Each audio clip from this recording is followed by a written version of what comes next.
داسې موږ او تاسې په رسمیت نه پېژندل کېږو. هم یو علت دا ده چې دوی کوشش کوي موږ د یو څه په مقابل کې د دوی تر یوغ لاندې لاړ شو، تر څو دوی په ډېره ډاډه توګه کوو چې کولی د موږ او تاسې دغه شتمنیو ته لاس پیدا کړي.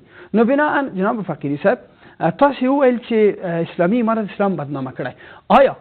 آیا دا د اسلام فرامین او قانون او نصوص دا د منلو وړ نه دي، او یا په غرب کې ښځه له ښځې، ښځه له حیواناتو سره یعنی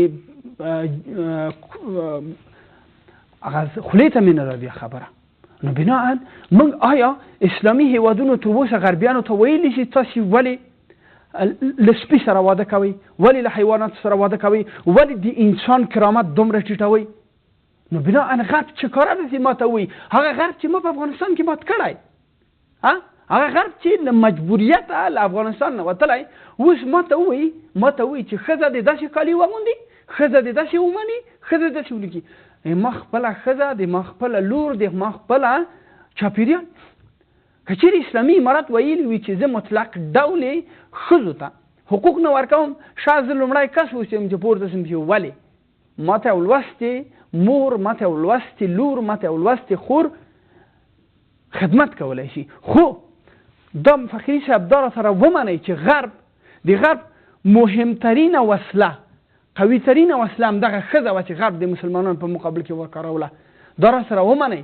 که چېرې تاسې عمر له ما نه ډېر ده، شاید مطالعه مو په کراتو ما نه ډېره وي، که نه وي بیا هم یو ور مطالعه وکړئ.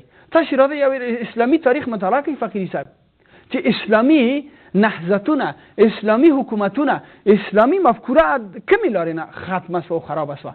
دا چې اوس اسلامي امارت غواړي دغه ښځه کنټرول کړي، دغه ښځه د غرب د کفارو له لاسه راواخلي، هغه حقوق چې الله تعالی ورکړي، هغه حقوق چې شریعت ورکړي، هغه حقوق چې رسول الله مبارک ورته ټاکلي دي، هغه حقوق ورکړي. نو بنا دې سره موږ ته وخت راکوي